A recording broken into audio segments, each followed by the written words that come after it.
Então, bom dia a todos. Nós estamos aqui com a Aline, engenheira da CSN Cimentos, que acabou de fazer uma apresentação no 28º Encontro de Técnicas Preditivas da Vitec. Aline, muito obrigado. Bom dia, obrigada, eu que agradeço, é um prazer estar aqui com vocês. Que bom, porque, nossa, a sua apresentação foi um espetáculo com relação a essa questão de integração, né, de tecnologias, né, na parte de vibração e também na parte elétrica, né, dando mais ênfase na parte elétrica, que muitas das vezes a gente esquece, né, da parte elétrica, porque são ativos que não estragam muito, né? E não tem problemas tão aparentes, né? Exatamente, exatamente. Então, assim, muito obrigado pela sua apresentação, foi muito bacana, né? Mas vamos lá, vamos tentar deixar um pouco mais de experiência para o pessoal aí com relação a quem assistir esse podcast, ok? Então, Aline, por favor, conte para a gente a sua trajetória na indústria e na manutenção. Sim. Eu já estou um tempinho aí na estrada, né? Já tenho, somando todos os períodos, eu posso considerar 20 e poucos anos aí no cimento. Não, legal. Né? Então, eu comecei a minha trajetória lá em 2004, né? Na minha cidade mesmo, em Barroso. Eu me formei em São João del Rei, fiz engenharia industrial elétrica em São João del Rei, e aí fui estagiar na antiga planta Holcim, né? Na minha cidade natal, em Barroso, na área de manutenção. Só que era uma área mais com foco em projetos. Então, ao longo desse período aí, eu trabalhei um tempo considerável na parte de planejamento de projeto. E quando eu estava na planta de Arcos, né, já em 2011, estava no projeto também, na ampliação da fábrica de Arcos, eu fui convidada a passar para manutenção. Então, eu cheguei na manutenção há menos tempo, em 2015. Então, de 2015 para cá, meu foco tem sido em manutenção mesmo. Tive sorte de cair em equipes, assim, de trabalhar com pessoas ótimas, com uma bagagem muito grande, porque eu tinha teoria, mas a prática ainda estava no início.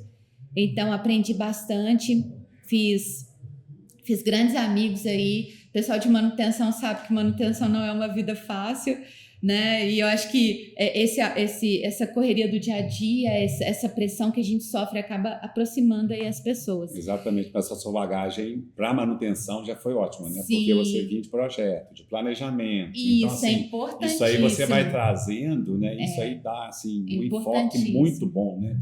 E vice-versa, né? Exato. Porque se os profissionais de projeto tivessem uma bagagem de manutenção, também é muito importante, porque você tem que pensar, quando você está no projeto, em quem vai utilizar aquele equipamento, né? Inclusive, até eu já vi alguns projetos que o pessoal faz o projeto, elabora, executa, e aí como é que você tira um motor, por exemplo, com uma laje no meio do caminho? Não consegue dar manutenção, isso mesmo. Exatamente. Mas é isso, é um aprendizado. Hoje eu estou numa área bem mais tranquila, que é corporativa, né? Não fico efetivamente no campo ali, fico numa área de suporte, de apoio, mas eu gosto muito. Acho que olhando para trás de tudo que eu passei, de tudo que eu aprendi, de tudo que eu vivi, é o melhor momento na minha carreira, é uma área que eu gosto muito. Legal. E ficar nessa parte sempre de no suporte. Cimento, né? Sempre na área de cimento. Eu tive um tempinho na mineração, mas foi pouco, foi menos de um ano. Okay. O restante foi todo em cimento. Ah, legal. Então, assim, pegando algumas deixas com relação à sua apresentação, né? Você falou sobre integração, né? Então, assim, como a integração entre vibração e ativos elétricos melhora a previsibilidade dos diagnósticos dos equipamentos? Sim. A vibração, a análise de vibração na engenharia mecânica, ela já está consolidada, né? Já tem anos aí, né? Ela iniciou todo nessa parte mecânica, mas hoje a gente vê a importância dela para a manutenção elétrica, porque muitos problemas que a gente detecta, né, na análise de vibração, ele também está relacionado com frequências elétricas, né, com condições específicas da parte elétrica dos equipamentos. E também, outro ponto muito importante aí, não só na detecção das causas dos problemas, mas também na fadiga desses equipamentos, né? Porque se você deixa um equipamento ali sofrendo com vibração, você vai, a médio e longo prazo, mesmo que seja pouco, você vai deteriorando a vida útil desse equipamento, né? Então, a gente precisa dessa análise casada. A análise de vibração, ela não apesar dela ter ela ser muito mais ampla para a parte mecânica, mas ela é essencial para o monitoramento elétrico também. A gente fazer essa análise, né, da vibração com as grandezas elétricas de tensão e corrente, a gente tem um diagnóstico casado aí que é muito importante tanto na causa quanto na prevenção também de problemas. Eu né? me lembro muito bem daqueles problemas de 120 Hz. A pessoa fala que pega na vibração 2 vezes a frequência da rede. Elétrica. Isso. E isso a gente ficava sem saber. Agora, a partir do momento que você tem um instrumento ou um equipamento que possa medir, né, essa excentricidade, porque a gente sabe que é uma excentricidade do rotor em relação ao estator, né? Sim. E você possa medir isso eletricamente, né? Você consegue. E você citou lá no equipamento PDMA, né? Vocês utilizam lá no PDMA com uma larga escala, né? Isso. Hoje a gente tem 3 maletas, né? Porque as nossas plantas, elas são distribuídas aí, né? Temos plantas no Nordeste, Minas, São Paulo, Rio, Goiás, na Bahia. Então, como fica bem distribuído, a logística é um pouco mais complicada para ficar passando esse equipamento, né, de uma planta para outra. Então, a gente decidiu setorizar essas 3 maletas, mas não vamos parar aí. A ideia também é que cada planta tenha a sua maleta, né? Porque aí atende 100% da demanda. Hoje a gente ainda precisa, né, ficar negociando aí, porque a gente tem grandes paradas de manutenção que acabam acontecendo simultaneamente, né? Então, sempre tem esses conflitos. Mas são administráveis, né? A gente conversa e resolve. Mas a ideia é que cada planta tenha a sua própria maleta para facilitar a vida mas do pessoal de campo. De qualquer forma, eu já recomendei algumas empresas, né, que têm assim, uma quantidade de sites diferenciados em fazer como vocês fizeram, para iniciar dessa forma, e aí vocês ganham força para poder daqui a pouco cada um dos sites, né, cada um dos sites tem aí o seu próprio equipamento. Né? E até mesmo para o pessoal conhecer a ferramenta, gostar da ferramenta, utilizar, ver a utilidade dela nos diagnósticos, né?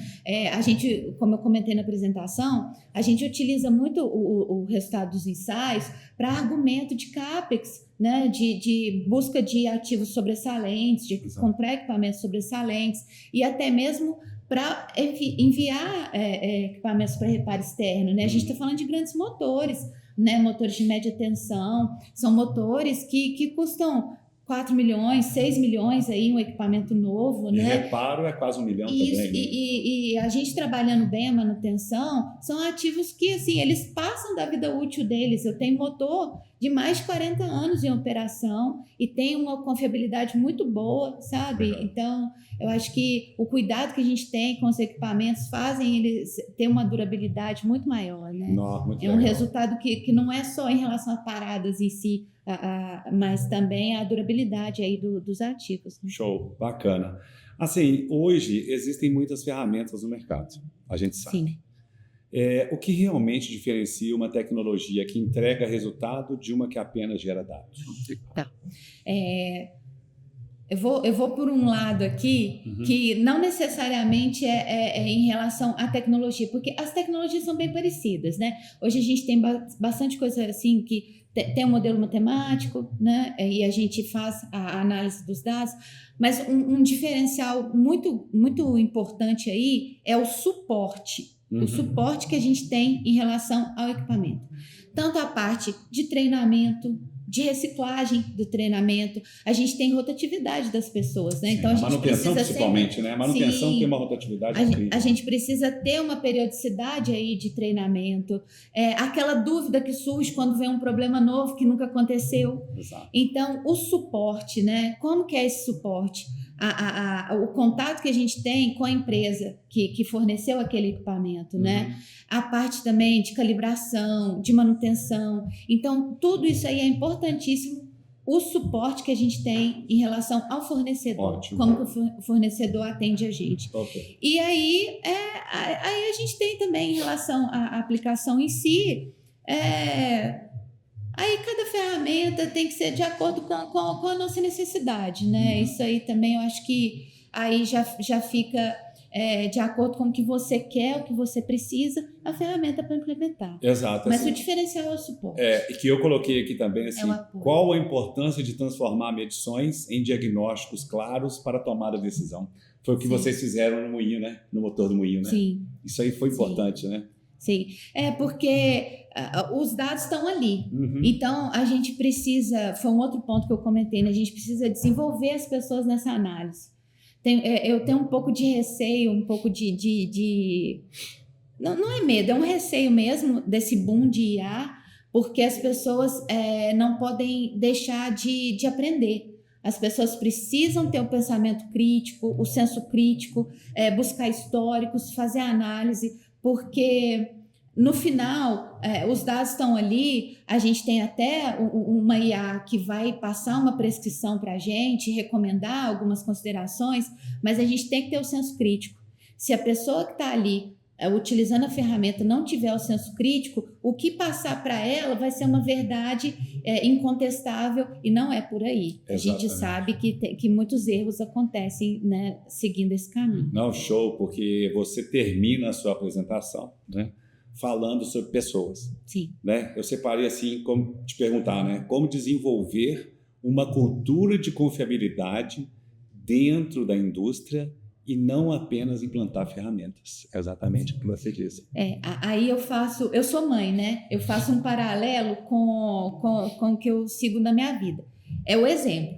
Não adianta eu falar que a ferramenta é boa, eu falar que é isso, que é aquilo. Não, eu preciso utilizar, eu preciso dar o exemplo. Né? A gente adquire a ferramenta, a gente tem que cobrar o uso dela, a gente tem que treinar as pessoas, tem que dar condições. Não adianta eu simplesmente chegar com uma ferramenta nova e falar assim, vamos utilizar essa ferramenta. Não.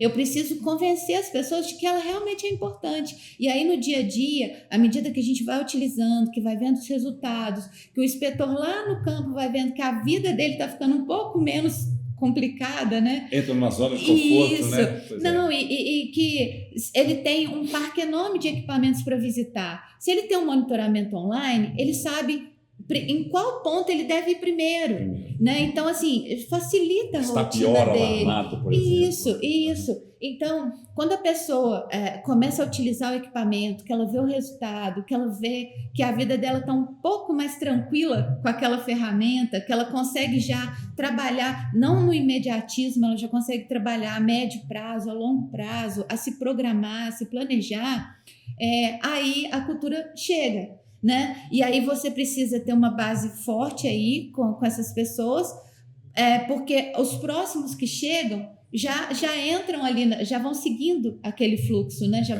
vai seguindo aquele caminho ali. Eu penso que é por aí. Não adianta a ferramenta se você não preparar as pessoas, não desenvolver as pessoas. Legal. Elas precisam saber da importância delas ali. Legal. Agora, se você pudesse deixar uma única mensagem para os profissionais que estarão no encontro da Vitec, qual que seria? A participação mesmo, né? É você aproveitar o momento. É você conversar com as pessoas. Os negócios são diferentes, são empresas diferentes, né? São os produtos, nichos, né? São nichos diferentes, mas manutenção, basicamente, a rotina é a mesma. A gente tem empresas que são mais tecnológicas, que têm um desenvolvimento tecnológico maior, mas a base da manutenção é sempre a mesma. Então, é importantíssimo a gente ter esse contato, conversar, falar olha, você está utilizando tal ferramenta, pega um exemplo, como que está sendo, você gosta dessa ferramenta, você prefere outra, eu utilizo essa. Eu acho que essa conversa, eu não queria usar a palavra network, né, ficar falando em inglês, o termo em inglês, né? Mas é esse contato aí, essa interação entre as pessoas, entre os profissionais, isso é importantíssimo. E ter esse link próximo aqui com a Vitec, né? Eu sou suspeita de falar porque eu estou pertinho, né? Estou aqui na região metropolitana de Belo Horizonte, então estou pertinho de vocês. O contato é bem bem próximo, né? Fisicamente. Exato. Mas é isso, é aproveitar esse momento, é muito importante e a gente sai com uma bagagem sempre maior, né? Depois que participa aqui. Show. Então, estivemos aqui então com a Aline, engenheira da CSN Cimentos. Aline, muito obrigado novamente. Eu que agradeço, é um prazer. Muito obrigado por essa troca, né, de experiência, né, por essa troca de experiência corporativa, né, que a gente vem falando. Muito obrigado, então. Obrigada, um abraço, pessoal. Ok?